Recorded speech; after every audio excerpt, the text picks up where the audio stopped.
Hi guys, I'm Kristen and this is Kristen is Fully Booked. Today I'm going to do a review for Holly Black's adult fantasy debut, Book of Night. First things first, I just moved, and so excuse the setup a little bit today. It is a different setup, different chair, different location, and the room is a little bit echoey because we moved into a much larger place and have very little furniture for it. But putting all of that aside, let's just jump into the review for Holly Black's Book of Night, a book that was definitely anticipated for me because I do love the Folk of the Air series written by Holly Black, and I was very curious to see what she would do with an adult fantasy world. For a book that sold itself as a modern dark fantasy with shadowy thieves and secret societies and provided absolutely nothing in the synopsis other than the sense of a dark atmosphere vibe, this book had literally no atmosphere at all, especially when comparing itself to books like The Night Circus and Ninth House. Now, I usually do my reviews as more of a should you read, and I provide some pros, some cons, and some ideas of what aspects of a book you might like or that you might dislike. But today I'm going to do more of just an actual review because this book I think was quite disappointing, and I really don't know who to actually recommend this book to. I'll start off with talking a little bit about the synopsis. So the synopsis that we're provided with actually gave away very little information other than to describe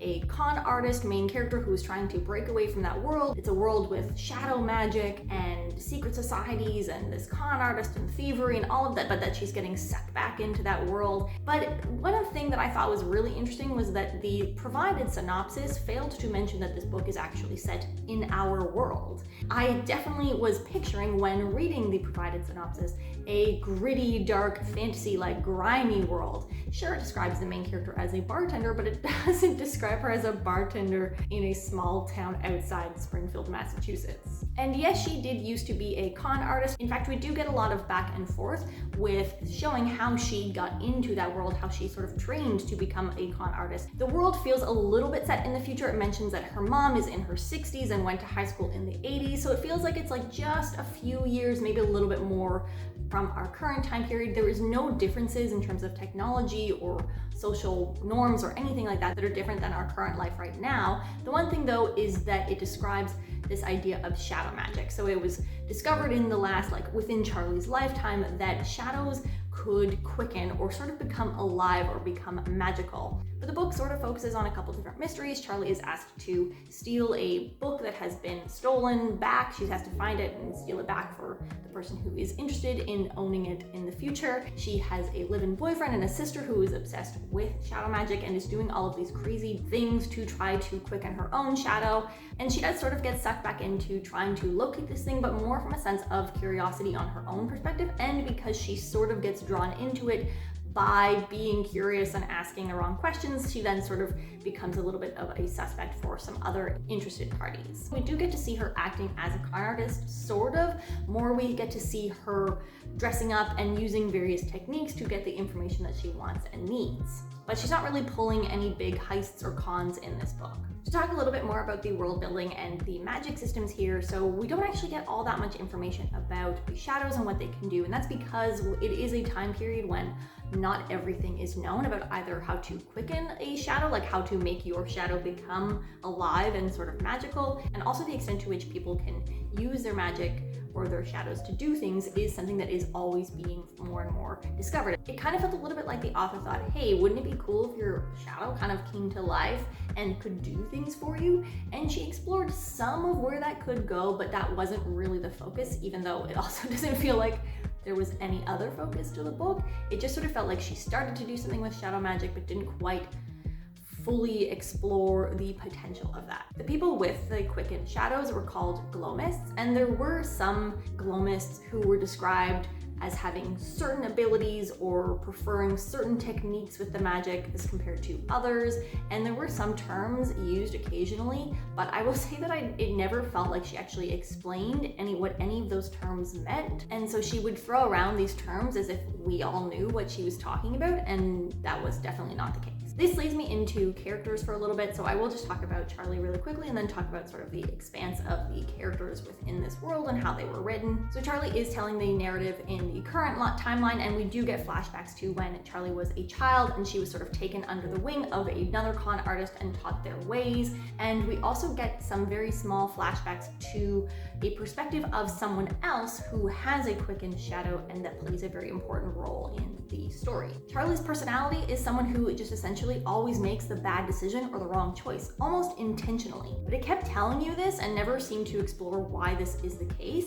It just kind of kept clarifying that this was a distinctive character flaw of who she was. There was one comment towards the end where it felt like she was trying to justify it as a self-sabotaging mechanism, but it never actually explored why that might be the case or provide a compelling reason as to how that would come to be. There were tons of side characters who were mentioned who played significant roles, but they were always mentioned out of the blue, and the reader was expected to know who and what they were or the context of how she knew that person. It never really provided background information on any side characters, and that was the case whether or not the side character played a large or small role. Charlie just sort of went about her business as if we, the reader, were following along with everything that she knew, despite the fact that it never explained how she came to know any of the people or how any of those people were attached or connected. There were almost too many names mentioned, and I am someone who never says that, but they felt like they were just really briefly mentioned, never introduced, never explained, and just continued on with the story. Really briefly, I will mention that the pacing in the book was quite slow. I did kind of get the hook at the 30% mark where I was a little bit more at least hooked into what was happening or wanting to know what was going on, but there was never any intense desire to keep turning the page to find out what happened. Now to talk a little bit about the storytelling and the writing. There is a little bit of a mystery, I guess, or I think it was trying to have the feel of a mystery book, but I honestly couldn't tell you what the mystery was other than just how did all of these different things connect to each other. Her motivations for getting involved weren't super clear other than that she was sort of adjacently attached to some of the people and she seemed to have a lot of curiosity that got her sucked into the story. But it also wasn't a mystery where you had the sense that you could piece things together as you go. You were given so little information about the world and the magic system and like who everyone was and how they all connected with each other, and just the world building at large was lacking so much that there was no way that you could piece things together as you went through the story. It's one of those ones where she keeps like making notes of things as she learns them, and you have just no context of where to fit that into how to piece things together. One other thing to note with the storytelling elements is that it does have kind of a non-conclusion, unsatisfactory ending where it makes it feel very unclear if this is going to be a standalone or if it will have a sequel. It's not really a cliffhanger, it's more just like, well, that isn't a fully satisfactory ending. Like, it definitely leaves things open. For how unexciting the plot and the storyline and the world building here was, you would really expect this book to shine through in the atmosphere and through the vibes. And that is definitely what I feel like the synopsis promised as like a dark fantasy with secret societies and con artists and thieves and all of those things. Like, it had the sense that you were going to get this really dark atmospheric book, especially again comparing it to books like Ninth House and The Night Circus. However, this book read so flat.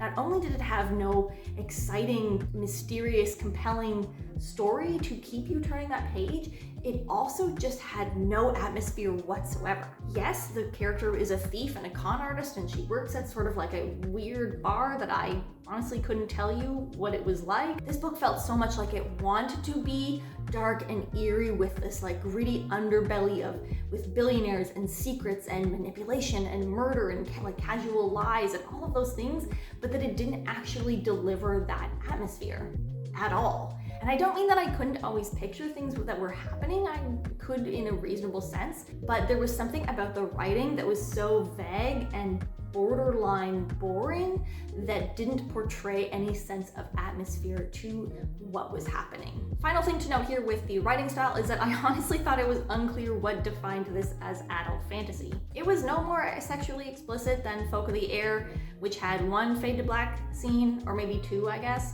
This had a handful of fade to black scenes. There might have been some swearing, but I don't really feel like the content of this book was any more graphic than some of the darker YA books that are out there. Trying not to be too mean here, it felt a lot like a primarily young adult fantasy writer trying to write adult fantasy, but not actually knowing how to change the writing other than switching from first person to third person, adding the occasional effort, and having a storyline that strayed from the standard YA fantasy tropes. Overall, I just don't really know what this book provided From a story or atmosphere perspective, I feel like it missed both marks. I was not all that excited to pick this book up. I thought that the synopsis was really underwhelming, and I feel like I saw a lot of other reviewers include this book in an anticipated release video and sort of like be like, well, it sounds like it's gonna be dark and gritty, because a sense of atmosphere was the only thing that the synopsis provided, and the book actually did not deliver in any sense in the atmosphere, which honestly was the only expectation that I actually had for this book. I think a lot of people were really excited to see what Holly Black would do with adult fantasy, which makes this a little bit more disappointing, especially because her young adult fantasy tends to be like a little bit dark and gritty and edgy. And so I think we were all really expecting her to push the boundaries with some tense, dark, twisted, edgy drama in a really dark world. And I think that this particular adult fantasy book just really missed the mark on what we were expecting. And on that note, I think if Holly Black is going to write another adult fantasy book, I honestly would just prefer it to be the grown-up version of Carden and Jude, like we all really want. I think that's all I have to say about Book of Night. It was obviously a huge miss for me. I don't even know who to recommend this book to, because I don't feel like it actually did any of the things that it was trying to do well. So I don't think it would satisfy the mystery readers. I don't think it would satisfy the con artist readers. I don't think it would satisfy the I want dark, gritty vibes readers. I just feel like it did all of those things in a really bland way. So I'm not going to recommend this book actually, just in general. There are no like who should read this books that I honestly could think of. Well, that is it. Let me know if you have read this book, if you were planning on reading this book and I totally just turned you off, or what your expectations for this book were and whether that met any of them. I'll see you guys next time. Have a great day. Bye.